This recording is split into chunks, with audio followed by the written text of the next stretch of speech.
MTN News, Malayalam Television Network.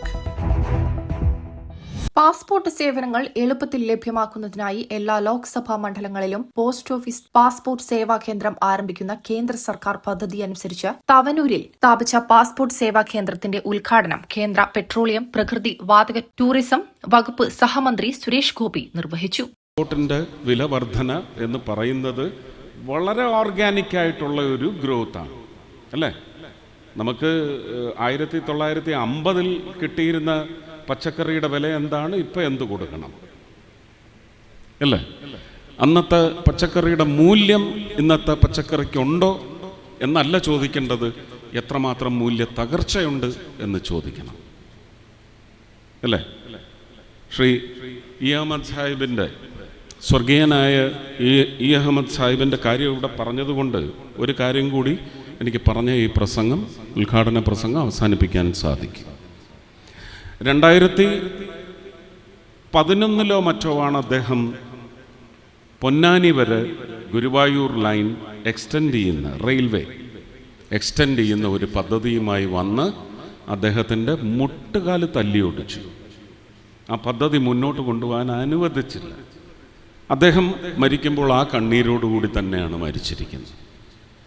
അന്ന് freeze ചെയ്ത് വെച്ച 2014 മുമ്പ് ഫ്രീസ് ചെയ്ത ആ പ്രോജക്റ്റ് നിങ്ങളുടെ അയൽക്കാരൻ MP ഡീഫ്രീസ് ചെയ്യിച്ചിട്ടുണ്ട്. ആ പദ്ധതി ഇപ്പോൾ ഓപ്പണാണ്. അതിനുവേണ്ടി ജോയും ശ്രീ ആബദ് ഹുസൈൻ തങ്ങളവർകളും അബൂബക്കറും നൗഷദലിയും എല്ലാം അതിനുവേണ്ടി ഇനി അഹോരാത്രം പണിയെടുക്കണം. ഇത് കായംകുളത്ത് നിന്ന് ഒരു ലൈൻ ആലപ്പുഴയ്ക്ക് തിരിഞ്ഞ് കൊച്ചിയിലേക്ക് കൊണ്ടുവന്ന് കണക്ട് ചെയ്തതുപോലെ ഒരു പാരലൽ ലൈൻ നമുക്ക് തിരൂർ, കുറ്റിപ്പുറം, തൃശ്ശൂർ അല്ലെങ്കിൽ ഷൊർണൂർ എന്ന് പറഞ്ഞതുപോലെ നമുക്ക് തിരൂർ, പൊന്നാനി, ഗുരുവായൂർ, ഇരിഞ്ഞാലക്കുട എന്ന് പറയുന്ന ലൈനിന് വേണ്ട ഡിസൈനും അതിൻ്റെ ഒരു ജോഗ്രാഫിക്കൽ ഏരിയ മാർക്ക് ചെയ്ത് ശ്രീ അശ്വിനി വൈഷ്ണവ് അവർക്ക് റെയിൽവേ മന്ത്രിക്ക് കൊടുത്തിട്ടുണ്ട്. അദ്ദേഹം അത് തത്വത്തിൽ വളരെ വലിയ സന്തോഷത്തോടെയും ആവേശത്തോടെയുമാണ് അത് സ്വീകരിച്ചിരിക്കുന്നത്. ബാക്കി ജോലി ഇനി നിങ്ങളുടേതാണ്. ഇവരത് ഓപ്പൺ ചെയ്ത് കേരള സർക്കാരിനെ കൊണ്ട് അതിനുള്ള സ്ഥലം വാങ്ങിച്ച് കൊടുത്തല്ലാതെ ഇവരെ ഇനി അടുപ്പിക്കരുത്. നിങ്ങൾ അത്രയും കൂടി ചെയ്യണം. ബാക്കി കാര്യം ഞാൻ ഏറ്റു. പക്ഷേ കേരള സർക്കാർ അതിനുള്ള സ്ഥലം എടുത്തു കൊടുക്കണം. വന്ദേ ഭാരത് ഇപ്പോൾ ഓടുന്ന 3 ട്രെയിനല്ല, നമുക്കത് 6 ട്രെയിനായും വരാനുള്ള സാധ്യത. ആലപ്പുഴ വഴിയും പോകുന്നില്ലേ 2 ട്രെയിൻ? അതുപോലെ വന്നൂടെ? നമുക്ക് ഇന്നുള്ള റെയിൽ നെറ്റ്വർക്ക് അതിലൂടെ ഓടിക്കാൻ ഇനി ട്രെയിനുകൾക്ക് സമയമില്ല. ആ സമയത്തിൻ്റെ സ്പേസ് ഇല്ല. നമുക്ക് വീതി വർദ്ധിച്ചു കിട്ടണം. കേരളം വളരെ ചെറിയ സംസ്ഥാനമാണ്. നമുക്ക് കടലിനും മലനിരകൾക്കും ഇടയ്ക്ക് ഒരല്പം വായുവാണ് നമുക്ക് കിട്ടുന്നത്.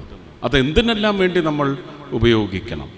അപ്പോൾ ഈ കണക്കെടുത്ത് എവിടെയൊക്കെ ആവാസ വ്യവസ്ഥിതിക്ക് ദോഷമില്ലാത്ത കാര്യങ്ങൾ നമുക്ക് നടത്തിയെടുക്കാൻ സാധിക്കുമോ അത് തിരൂർ, പൊന്നാനി, ഇരിഞ്ഞാലക്കുട, ഗുരുവായൂർ വഴി ഇരിഞ്ഞാലക്കുട ലൈനിന് വേണ്ടി എല്ലാവരുടെയും സഹകരണം ഉണ്ടാവണമെന്ന് മാത്രം അഭ്യർത്ഥിക്കുകയാണ്. ഇത് വിദേശകാര്യ മന്ത്രാലയം, തപാൽ വകുപ്പ് എന്നിവയുടെ കീഴിൽ രാജ്യത്തെ 455ാമത്തെയും കോഴിക്കോട് റീജിയണൽ പാസ്പോർട്ട് ഓഫീസിന് കീഴിലെ 3ാമത്തേതുമായ കേന്ദ്രമാണ് തവനൂർ സബ് പോസ്റ്റ് ഓഫീസിൽ പ്രവർത്തനം ആരംഭിച്ചത്. തുടർന്ന് Tavanur Kelappaji college of agricultural engineering and ടെക്നോളജിയിൽ നടന്ന പൊതുസമ്മേളനത്തിൽ MP അബ്ദുസമദ് സമദാനി മുഖ്യാതിഥിയായി. തവനൂർ കാർഷിക കോളേജ് വളപ്പിൽ മന്ത്രി മരം നടുകയും വൃക്ഷത്തൈ വിതരണം ചെയ്യുകയും ചെയ്തു.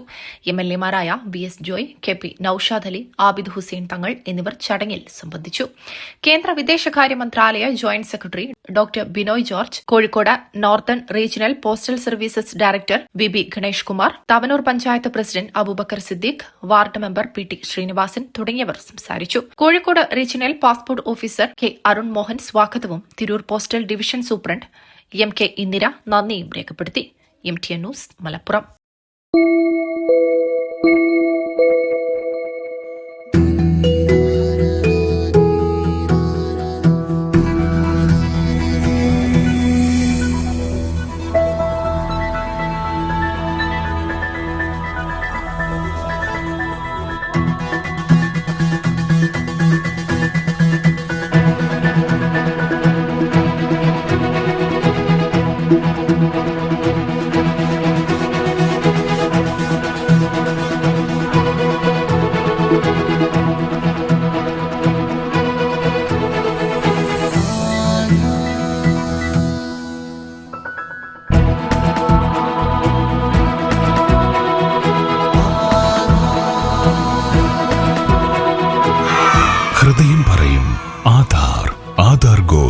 കൊണ്ടോട്ടി, പേരാമ്പ്ര, മഞ്ചേരി, ചെമ്മാട്.